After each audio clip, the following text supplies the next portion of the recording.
তুমি বলবা হুজুর 3 বছর ওর সাথে আমি প্রেম করছি, বিশ্বাস করেন ও সবসময় বোরকা পরে, আমার সাথে ছাড়া আর পৃথিবীর কারোর সাথে গত 3 বছরে আমি কোনোদিন দেখি নাই কথা বলতে।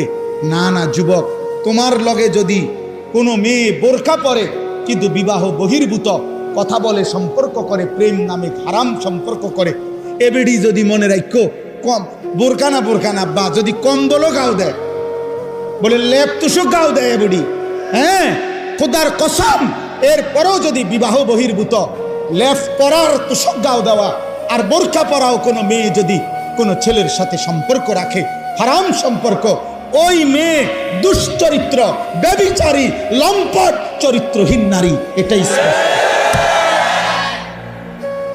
হ্যাঁ হ্যাঁ, ও 2 নম্বর বোরকাওয়ালি, ও 6 নম্বর বোরকাওয়ালি। আপনি বোরকার দোষ দিবেন? জি না, বোরকার দোষ দিবেন কেন?